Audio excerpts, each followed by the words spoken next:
All right, what's up, YouTube? I'm Gabe, founder of Create You, Project Machine, and my coaching company, I guess let's call it Coach Gabe Inc. Today, we're gonna hit a chest and back workout with someone I just met online. His name is Vlad.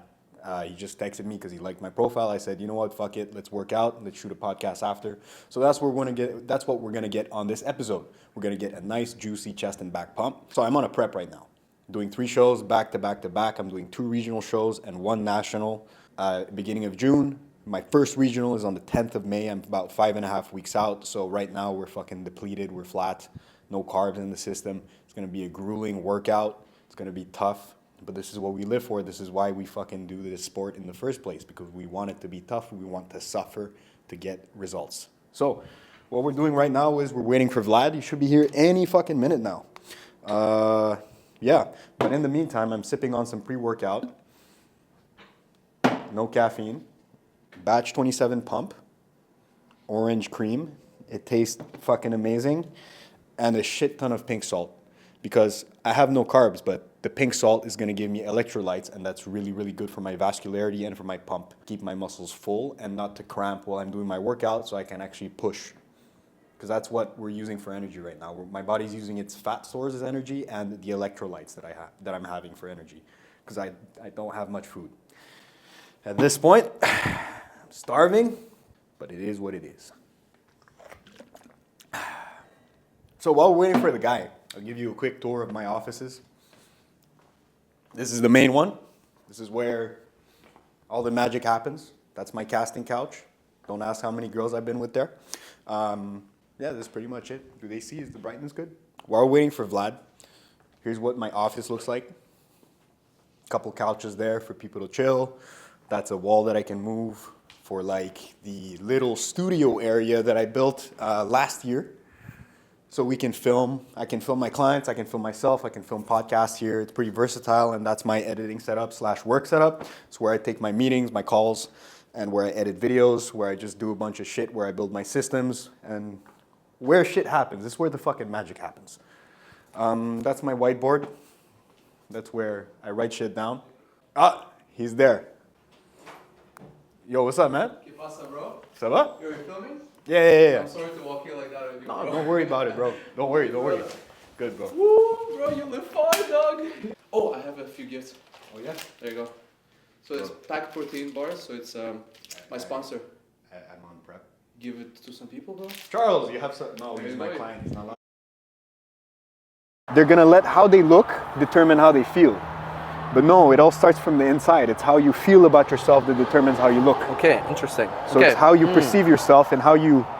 Because, bro, there's going to be moments of the year where you're off cycle. There's going to be moments of the year where you're bulking, you're not as shredded. Exactly. But that does not make me lose confidence.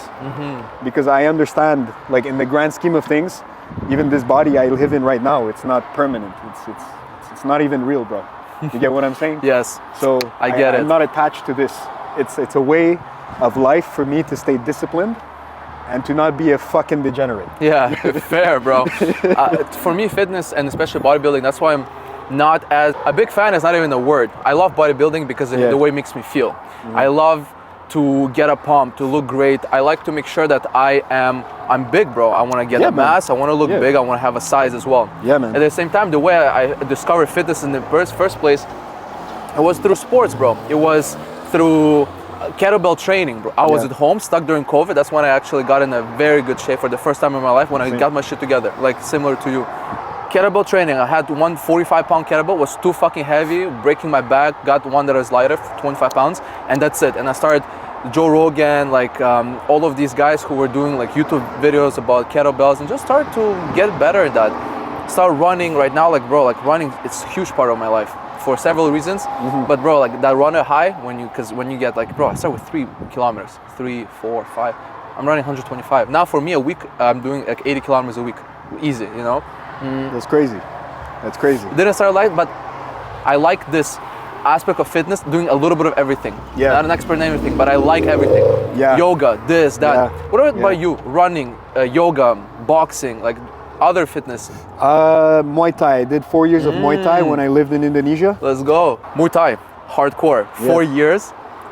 And the guys in Bali, in Indonesia, they're intense. Where were you in Indonesia? I'm not very... Jakarta. Jakarta, That's the the capital. capital. Yeah. Okay, cool. Yeah, I was in the capital. Shit. Muay Thai is intense. Were you competing at all? Like, No, I was still a kid, bro. He would come fucking every day after school in front of my house. Like this would be my porch. Yeah. And we would go. I would be barefoot on the street. He would have the pads, and I would oh, be that's fucking. perfect, bro. Yeah, On the just porch, barefoot. bam. Barefoot in the Porsche, bro. In the porch, who gives a fuck? That's what I was doing. Fucking cold, guys. Yo, you have no fucking idea how cold it is right now. Like, none of them know. No. Freezing. You're chilling, huh? Look at you in the hoodie, bro. Happy. It's okay. Cut him some slack. Yeah, yeah. He's filming us. Yeah. He's filming us get high. That's a good life. Why do you still train, bro? Why are you still training? Why am I still training? I want to be an IFBB pro. I want to get to that Olympia stage, bro. Okay, so you have 2 regionals to basically qualify for Canada. Yeah. Then when you're gonna do Canada, you're gonna be what you said? You're gonna have that pro card or? Yeah. Okay. Yeah. You have to win the regionals to get to the Canadian ones or no? I'm done. You have to get top 3 in your class, which is fucking. What are the classes? What class are you in? I'm a classic physique class C, or class A. What does it mean? It means I'm short. And what? That was cool. Yo, that was cool. It's just, I'm fucking short, bro. That's what it means, bro. And It means what I'm about short and classic? muscular. Why classic? Because I have legs. Let's go inside. I'm cool. Yo, that's crazy. I know nothing about you, it. bro. All I know is that how to lift. I mean, that's what matters at the end of the day. Me, I've been training here for the past 3 years. Okay.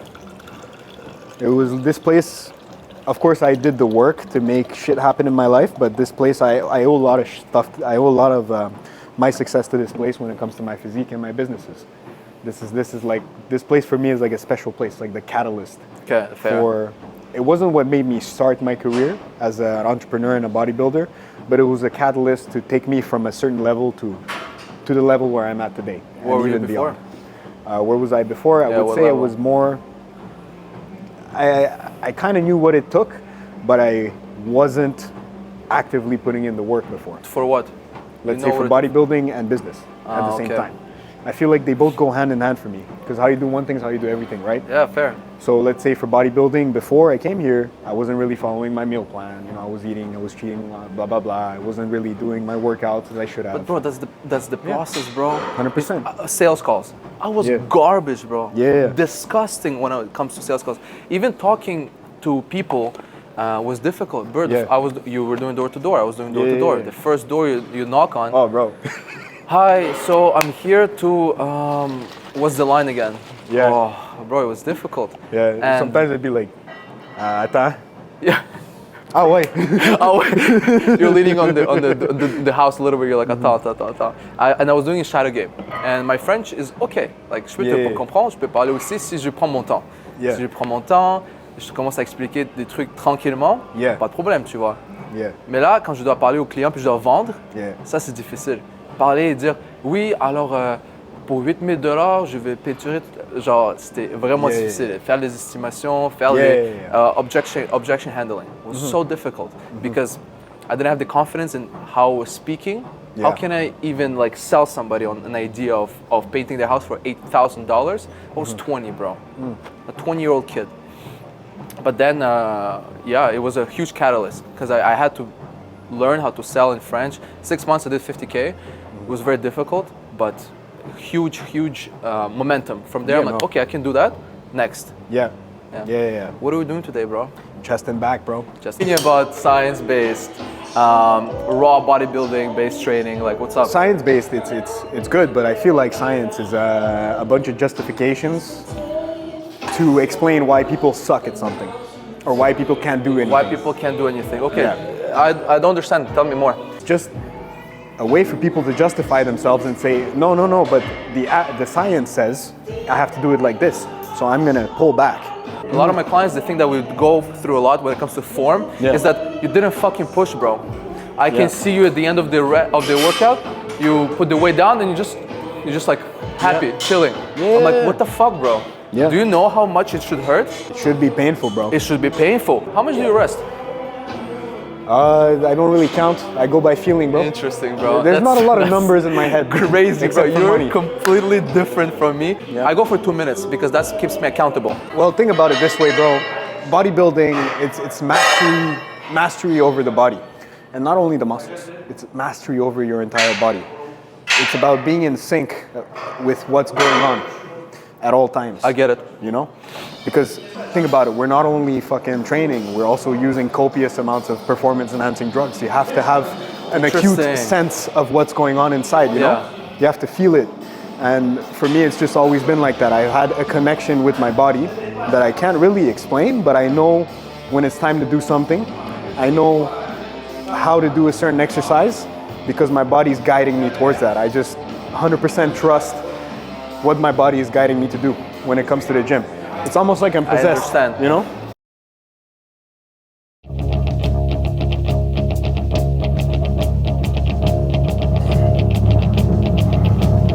Savage, bro. The back veins are busting right now, bro. Nice.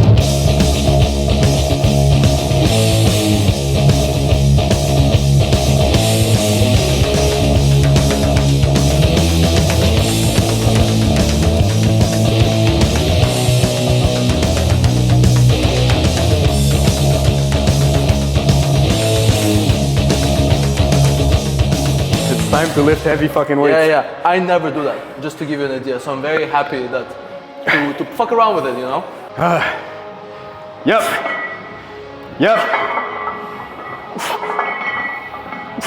I think I'm gonna integrate some of this training into my style training. When are you coming back to the ring, to Muay Thai? Am I coming back to Muay Thai? Yeah. I think I'm on too much juice to compete. Bro, like, I think it's over for me, bro. You can still do jiu-jitsu. Huh? Jiu-jitsu. I don't like jiu-jitsu.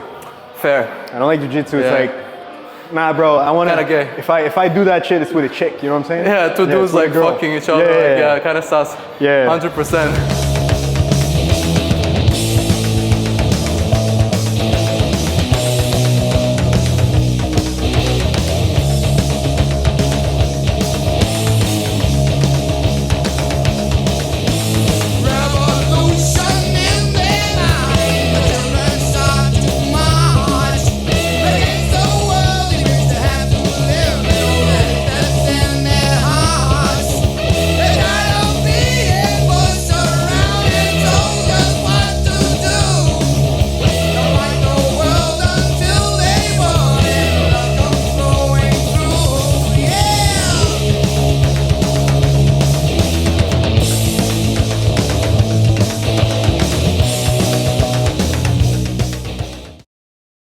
I saw what I wanted.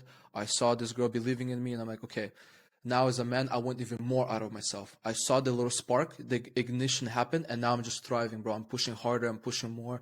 I build my business better than any trials I had before in my life. I'm so locked in. So yeah, what you call that spark, that ignition switch, I call it the life or death switch. Yeah, it's like the survival switch. And the way I see it like that, let me explain it. It's if I don't do something, I die. Yeah. If we don't record this podcast, I die. Yeah. If we don't do the reps downstairs, I die. Yeah. If I skip my meal, I die. If I cheat on my diet, I die. So it's that switch, it's that spark of like, okay, I'm surviving right now, but let's trick my brain into thinking that in order to actually survive, let's because there's levels, right? There's survival, your baseline. You need food, shelter, and yeah, you need food, shelter, let's say, pretty much. And then you upgrade that. Okay, I have food and shelter, so now I'm chilling. But what do I need more in order to thrive right now? And then you make that your new survival mode. I understand. You level up. Yeah, you start with the basics, then you want more. Okay, what do I need now? And then 100%. You almost frame it as like a new survival. I need that now to literally exist. And that higher standard becomes a higher plank. So for other people, it looks like, bro, you're doing so much. But in your head, you're like, no. This surviving. I'm surviving. I love this mindset. I understand this mindset. Myself, I was also trying to position myself with my clients in a position where that's why my business is really... It's not, I don't even have the clients that I want, like the number of clients that I want, the employees that I'm going to get, the facilities. I don't want physical facility, but like online facility that I want to build.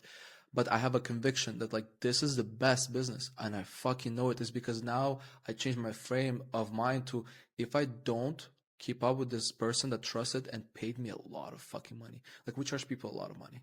online training, it's expensive, bro. It is, bro. It's a luxury. It's a luxury. It's a luxury. So if I don't check up on them and they don't do what I said they should do, they'll die, and their family will die, and their kids will die, and that's because of me. It's my fucking fault. And that frame switch like really helped me to, bro. I text my clients every day. I'm like, hey, how was your protein and how was your training today? It was good, awesome. Sometimes they don't answer me. 2-3 days pass by, match the energy a little bit, and I'm like, okay, listen, brother. It's time to wake the fuck up. You pay me for this. I need you to be accountable. What happened in your mind that made you make those decisions? And bro, like since then, really helped me to make bigger business, basically. I get that, but me, I adapt for certain clients Mm-hmm. because for certain clients, bro, they're like soldiers. They don't talk to you. They show up to check-ins, results. Yes. Boom, lost fucking 2% body fat, gained 3 pounds. Okay, amazing. Yeah. But they don't talk to you. Yeah, They don't yeah, send pictures. They don't do anything, and they just come with better results every time. And then you have the other clients that you have to text them. You're like, okay, you have to give this person an extra hand because that's what they need. That's what they came to you for. But that's kind of the clients I want to limit myself from, because I'm not looking to coach the people that kind of want that extra help from a coach. I'm looking for soldiers. I'm looking for people that are okay. Gabe, you tell me to do this, I'm gonna do it. First of all, you're right, like 100%, because I started, for me, the clients that were new to me were the soldiers. I had one, so he is, I still work with him, VP of operations in a consulting company that I used to work at. So he has kids. He has, I'm not sure whether it's a wife, but like someone he's with that has kids with, he lives with her. I just don't want to put a title on it. And he has a house, he hunts, and he works like 70-80 hours a week, and he trains like a madman. And he trains to perform, to hunt, and he does bow hunting. So for him, fitness is super important. This guy, I don't know what the fuck he's doing. Ghost. But then like I would check up on him once a week, and I look at the stats, everything went up. Reps, sets, weight, because he's bulking, he's getting big, he wants to like level up the bows and shit like that. The clients who are constantly need to like take them by the hand, fuck that. Like, because I'm the one pushing you, and not you understanding you need that. How many clients? So you want to stay away from those. What about you, bro? Like, what about you and how you are with your coach? I'm a soldier. Yeah. He tells me to eat dirt, I will eat dirt. Yeah. I don't care, bro. That's the best. I don't give a shit. Yeah. Last prep, he made me do 2 hours of cardio for 3 months straight. Never skipped a session. Never complained. Never complained. Okay, hold on. How many sessions? That's 90 times. That's 180 sessions of cardio. 180 But hours how many of do you cardio do per week? 7 days a week. 7 days a week. 7 days a week. Okay, that's a lot of cardio, bro. Yeah, plus the workouts, plus the calorie deficit. Yeah. Plus the like double the drugs I was taking last year than this year. Yeah. Because last year I wasn't in shape. So this year I'm more in shape. We don't have to push the envelope as much. We don't have to do as much cardio. I just need to keep being good. What's in shape? What's not in shape? Not in shape. Well, it's many factors for me. Not in shape. It's the shape itself. Do I look like a classic physique bodybuilder? I feel like right now, yes, I do. I have the wide shoulders. I have the full chest. I have the small waist. I have the full legs and the big arms, right? Back needs work, but it's going to come with time. Yeah. So that for me is in shape, in terms of shape. But then there's also conditioning. Last year, I started the prep around 15% body fat. This year, I started the prep around like 9% body fat. So the conditioning was already there. So I didn't have to do those hours of cardio anymore. I didn't have to blast the same amount of drugs to build the muscle and that I was missing, and to lose the fat that I was holding, because there was no fat, and I was already more muscular from the momentum from that like big push of work that I did last year. Okay, it's really interesting because, like, for example, that's, first of all, I told you, bro, this is new for me, like the bodybuilding world. So that's really cool that I met you, because I get to really get exposed to that world. For me, for example, what it means to be in shape, and because I used to be out of shape too. For me, out of shape, it was very physical as well. So the way I look, it's really important to me. Yeah. For many factors. I think that, and why I started fitness, bro, the way when I walk into the room, I know it's maybe a little bit hypocritical, maybe it's a little bit selfish to say like that, or self-grandiosing, or I don't know if it's even the right way of saying it. But like, I feel like I'm the top, I'm on the top, I'm a dog here. I walk in, I have my chest up, I'm high, I have high energy, bro. I train, I work out, I have this oomph, I have this life to me. When I walk into the room, I feel that I stand out. I feel like I get energy. I'm like, how are you guys? How you doing? Oh, nice. Yeah. Wake up, bro, Yeah, wake bro. up. And this was huge. So this mental shape that I created for myself, that also told me that like I'm in shape. When I walk in and I feel how I am on top of my shit, at least physically, mentally, fuck yeah, bro, that was huge. I get it, but you know what I feel like? Because what you're explaining to me is you have aura, right? Yeah, You have an okay. aura, Okay, okay? okay, okay. But I feel like you're born with that aura, Interesting. you know? Talk to me. I don't feel like I don't think it's something you can teach. That energy, that presence, that aura. I feel like it's there since the beginning, and like, you can see, like a man like you can see in the eyes. You're determined. You want something, and you're gonna do whatever the fuck it takes to get it. Like, but I don't think you can teach that, bro. I think that's a fucking switch that you're born with or you're not born with. Okay, let's talk about it. I'm gonna tell you about my past quick. Yeah. Super insecure. too. Super, okay, cool. Because, like I told you, bro, didn't really had a lot of father figure. And I was talking to my mom recently. I'm like, yo, how much time did I spend with you? How much time did I spend with dad? How much time would I spend with my grandparents? Yeah, I really want to understand who the fuck Vlad is. Who's that guy? Who's that guy? What does he know? What does he doesn't know? Where does those little cues I have today, where the fuck are they coming from? So what I realized is that I spend a lot of time with mom and grandparents. So I was raised by a lot of girls. I was in dance class and shit like that. So I spend a lot of girls. I'm very comfortable with women. So when I go into the world and I talk to girls, I'm not awkward. I'm spending with time. I'm very easy. Going like it's chill. For me, talking to a girl, it's like nothing. It's like another person. It's a human, whatever. Now, however, I did not have a father who was kind of like, building that manly confidence inside of me. I felt like I didn't have that, and that made me very insecure. I was very insecure. I was very fat. I was overweight, and my whole life I was battling with that, bro. Like I didn't have that aura that we mentioned. I had to kind of find it myself. I had to figure out. I had to get in shape. I had to build the evidence that tells me, oh, okay, well, I am cool. How do I look? Who do I talk to? What do I read? What kind of information am I exposed to? Yes, but again, it's not that you learned it; it's that you accessed it. It was already there, Okay, brother. I see what you're saying. It Talk was to me about already your there. experience. Like how was your experience? It's pretty similar. Like my dad, both of our fathers are engineers. They Yeah. work offshore. They don't work in the country. So I was also raised kind of like I was also kind of raised by my mother. Yeah. But I feel like again, for me, there wasn't much thinking involved. It was always logical for me to like kind of want to be on top, kind of want to be the greatest at whatever it is I'm doing because my dad wasn't always there, but he would always, I would always have these key phrases in my head that would resonate from him when he was there, you know? And I feel like that's a good dynamic anyway to have with a father because if you think about it, like your ancestors, the fucking Vikings, they would leave the country for months. They would come back and they would tell their children the stories, the spoils of war, just like our fathers. They go to war, get the resources, come back to the family, share the resources, right? That's a very good point. So I feel like that dynamic is chill anyway. So you see that even though he's not there, I feel like you can kind of feel that he's still working for you. So you have Okay. that masculine essence Very in your interesting. life where you're like, okay, someone is in my life, a father figure is in my life, he's sacrificing. I don't see him, but he's sacrificing for me.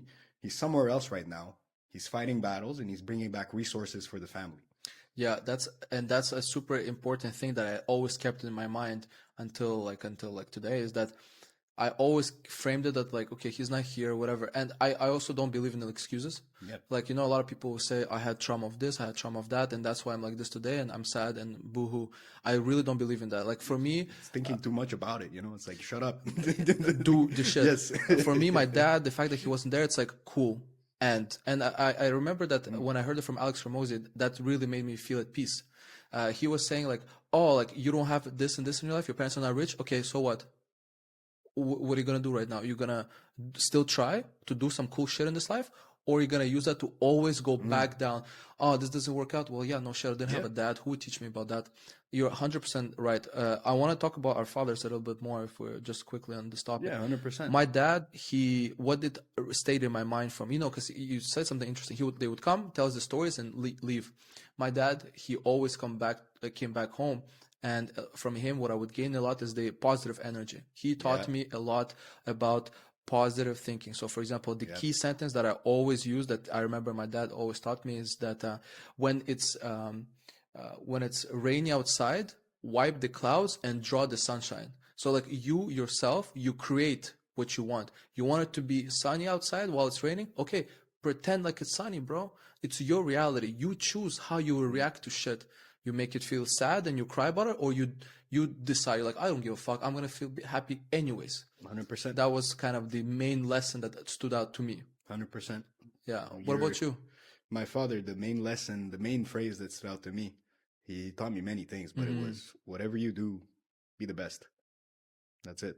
Fair. That's it, man. Yeah. That's all. That's the thing that stuck with me. Okay. But he also taught me a lot about positive thinking, a lot about providing, but through his actions, you know, because I'm a big observer in life. I like to observe and I like to connect the dots. I like to analyze things, and I would analyze how he is as a person and how he would just the actions he would take, the sacrifices he would make for us. For me, that was enough to know that that's how a man should be. Yeah. Okay. I see. That's how I want to be. That's cool. I love that. That's very strong, because he was able to, even though he wasn't there, to show you, like, okay, that's the way I'm gonna be with my kids. Yeah. That's gangster. And he wasn't, like to say, he wasn't there, but I could always feel him. I always feel his support. I always feel his spirit uplifting me, you know? Yeah. Okay, let's go. What's the plan now, like, moving forward for you? Like, what do you want out of life, really? Honestly, bro, I'm satisfied right now. That's cool. Like, it's crazy to say, but I'm living my dream life. Yeah. Let's say when I started hustling in COVID, I wanted to, I'm doing the same thing I'm doing right now, but right now I'm doing everything but on a bigger scale, you know? I'm still doing online coaches, but now I'm helping other coaches make more money online. I'm helping my clients on a bigger scale. I'm bodybuilding, you know, I'm competing, and I've always wanted to do that. That was always a dream for me. So what's next is for me being able to bodybuild, being able to just be a gym bro, and being able to still survive, and even more than survive, thrive. You're thriving, bro. I don't know many other 23-year-olds in my area that is literally doing whatever they want to do, because I have ultimate freedom right now in my day to choose what I do, when I do it, when I wake up, when I go to bed, when I do things. It's all there right now. Yeah. You know? Oh, that's it. Perfect. Yeah. So I'm satisfied. So what's next is like more of the same shit, man. Yeah. More of the same shit. I just want to keep getting bigger. I want to help more people, and I want to inspire more people through my content, through my physique as well. Because a lot of content online, I feel like a lot of people, when they post their physiques online,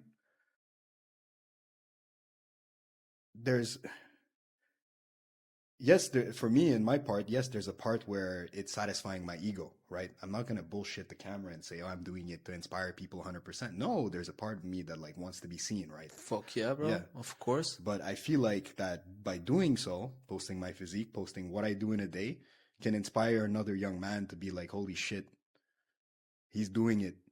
He's living the dream. He's getting jacked. He's smoking weed. He's eating good food. He's making money. Yeah, he's making money as well. Like, so that's what I want to kind of like inspire through my content. You know? Yeah, 100%. Living life on your own terms. Talk to me about being comfortable, because, bro, like, honestly, I was never really comfortable. I didn't get to a point in my life where I'm like, yeah, this is comfortable for me.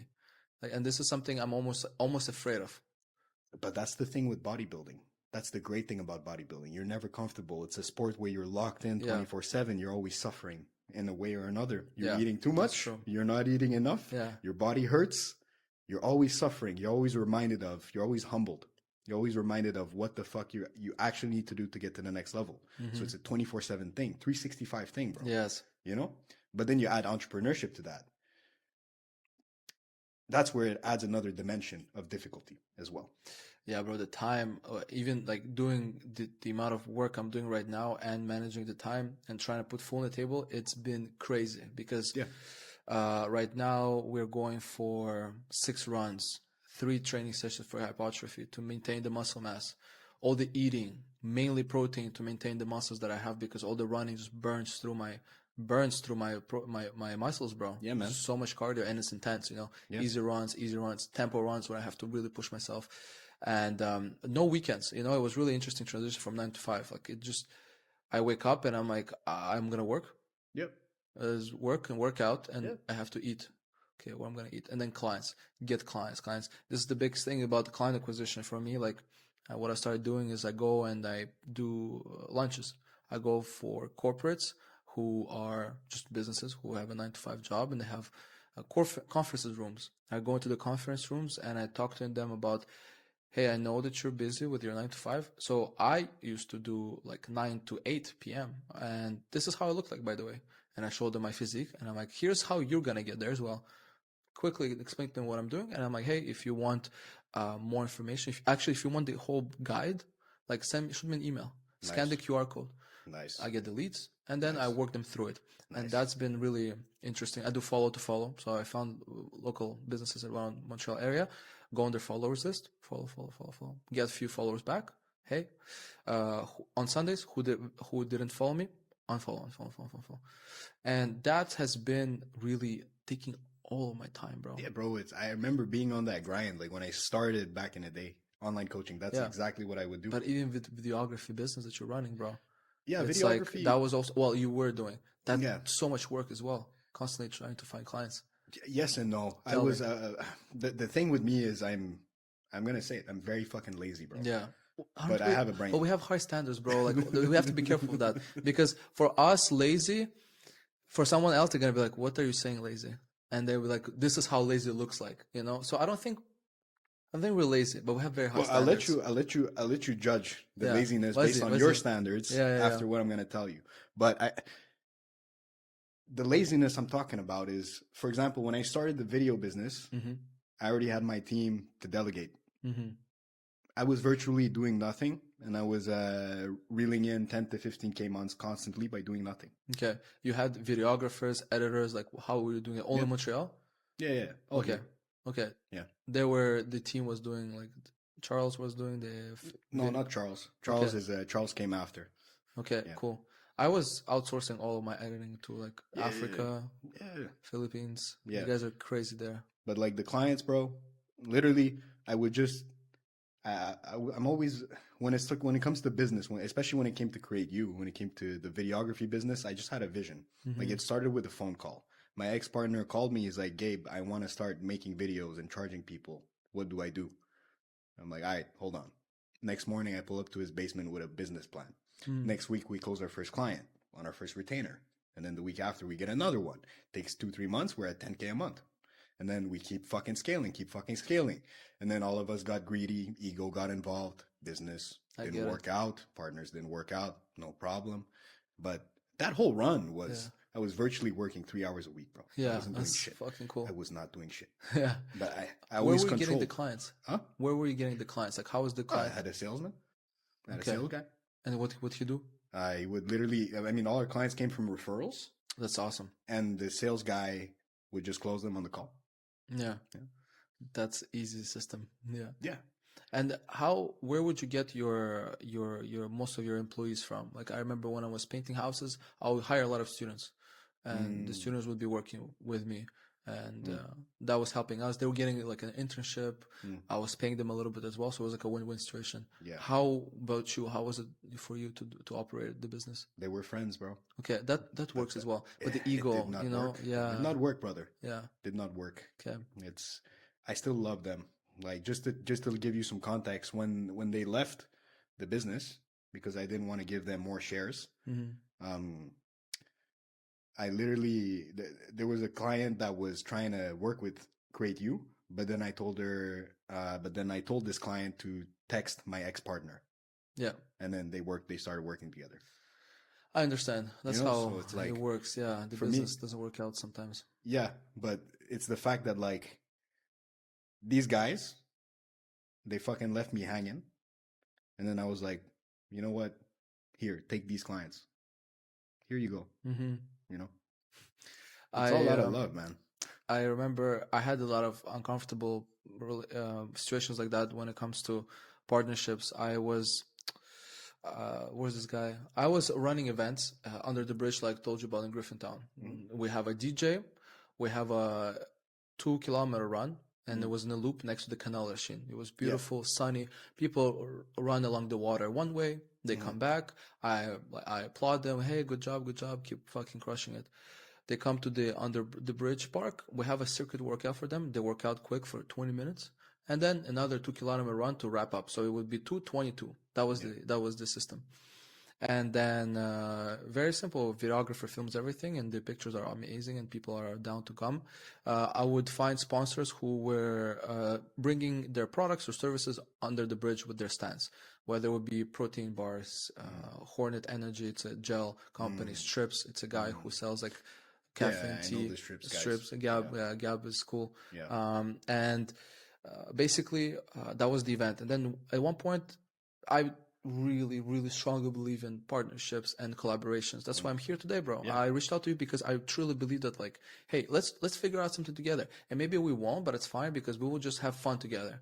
Yeah, bro. We're all gonna die. It doesn't matter. And if I meet more people who are trying to achieve what I'm doing, or at least are in the same field as me, that's awesome. I love people, bro. I love I'm already gonna steal like 5 of your ideas, bro. but Don't worry about that's it. the point, you know? Yeah, that's the point. That's the point. Like, and you're the gonna pie, take some stuff from the workout, you know? bro. Yeah. The pie is so big, Yeah. and what sucks to me is that people are afraid of sharing information. Bro, it's all free online. And it's not only that, it's like, yo, we're both like local. Like, let's fucking try to figure out together.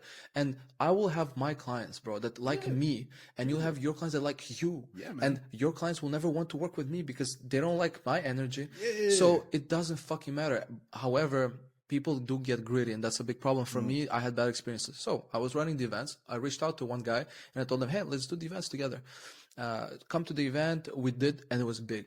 It was huge, 120 people. It was amazing. It was so much fun, bro. Like, I had a really good time. Girls, guys, great time. After that, he wanted to run another event fast. He's like, yo, let's do another one. It was in a rush. I had a flood in my apartment, in my house, my mom's house. There's a lot of things to figure out, and I just simply told him, hey, like, I can't, like, I was not being as present. And I'm like, hey, let's do it in a week. Let's do it in a week. He's like, no, I want to do it right now. And I'm like, bro, I don't know, blah, blah. Long story short, what he did is that he ran his own event with the same posts and same marketing strategy as I did. Like, it's the same font, it's the same layout, whatever, the same location, same time, and same workouts. And I was really disappointed. I was like, bro, that was a stab in the back for me. Like, I was really angry at him. I called him. I'm like, look, I understand that you want to do it fast. Do it nice, bro. Like, figure out your own type of training you'll do and do it at your own pace at another time, anywhere else, bro. Make up something of your own. And he's like, yo, I understand, but I just want to do fast. I get it. And like, I was so upset. Like, for me, it was like the business doesn't matter, bro. Nobody's making from this business. There's no money. It's a community event, but you just betrayed me. And like, for me, that was horrible experience. Met other influencers around the world who were like, yeah, let's do a video. He wanted to charge me $2,000 to film a video with him. And I'm like, bro, I just want to work out with you. What are you talking about? He's like, yeah, I charge $2,000 to show my face anywhere. And he would have less followers than both of us, bro. That's the reality of people and greed, and this killed me, bro. Horrible experience. I feel like that's another thing with bodybuilding. It's always kept, I feel like it's a noble cause. And a shout out to my coach for keeping me this way, keeping me noble and keeping me out of the greed, because I have tendencies of like extrapolating my when I think about ways of making money, bro, my brain just extrapolates, and I go places and I start doing things that, you know, just show a darker side of myself. Fair. Right? But then that's money involved, you know, it brings out your demons. It amplifies the positive and the negative, right? In everyone. But bodybuilding keeps me noble, keeps me humble in that sense too, because now I'm focused on creating an impact through myself and not really just keeping making as much money as possible. You know what I mean? Yeah, bro, because like for me, for example, I operate from a completely different mindset. For example, for me, I'm actually having a harder time making money because I'm thinking so much about give. Like, just give. Like, for example, even like my business right now, I can comfortably charge so much more than what I'm charging right now. just because I did so much homework, because I went, like I told you, I found the all the online fitness coaches, found their clients, hopped in the sales calls of their clients to study what does their coach teach them, basically, right? Yeah. Because whatever they're gonna do is whatever the coach told them. So I would study their sales process, onboarding process, delivery. So what exactly they would deliver, and I ran through all these coaches, and I'm like, you guys are fucking basic. Like, this is basic shit. Like, none of you actually created something new and interesting. It's just reusable material from your coach. And I'm like, okay, let me just like take a little of everything and make my own shit. And that's the only way to actually make something that you're proud of. You're like, this is cool shit that I fuck with. Cool. I like this project. So Vlad, fucking break it down for me, bro. Yeah, very like, simple. let's say I want to work with you. Yeah, super simple. Yeah. You hop on a call with me, and obviously there's a sales DM script. So you run through the DM script to just make sure that I qualify you. Like, it makes sense for me to hop on a call with you. Of course. Because hop on a call, it's 45 to an hour. Time. It's so long. Fucking Because time. obviously I have to learn about you. I have to know, because it's sales. At the end of the day, it's sales. I will learn what doesn't work for you right now to, at the end, have backup ammunition to be like, hey, remember what you told me at the beginning of the call, that you're not training because of this. You're like, you went to the cardiologist. He told me you're gonna die soon. Like, this is why it's important. Do you want to die? Huh? Like, do you want to die? Basically. And I'm not gonna lie, it's difficult for me to operate from a place of mind of I'm trying to help you versus I'm trying to book a sale. These are really hard, contradicting things for me, because by default, I'm a sales guy. I was doing scales. Like, it's really difficult for me. And I'm journaling about it. Literally, dog. Like, remember I told you the mindset, they will die if I don't help them? Yeah. This is the mindset I operate. And I'm like, listen, bro, I just want to help you, man. I want to help you more than you want to help yourself. And I try to explain to them, I'm not trying to convince you, I'm trying to explain to you why it's so important. Anyways, sales call. Booking the sales call, close the client. I get you in the program. So, like you told me about your Notion, I have a Notion as well. I threw you in a whole course, and you have a Notion, a template that you follow through, which is basically a dashboard. It has all your KPIs, all the bullshit that I track your life. I track your life, bro. I set your goals, current goals. Where do you want to be? What's the gap between where you are now and where do you want to be in life, in fitness? There's 4 quadrants that I truly believe in. It's health, wealth, family and friends, so double F, and romantic relationships. You need to have 4 to be happy. Sometimes you will fuck up one of them. You're out of shape, but you have a girl that you're happy with, you have some money, and you're good with your family and friends, but your health is awful.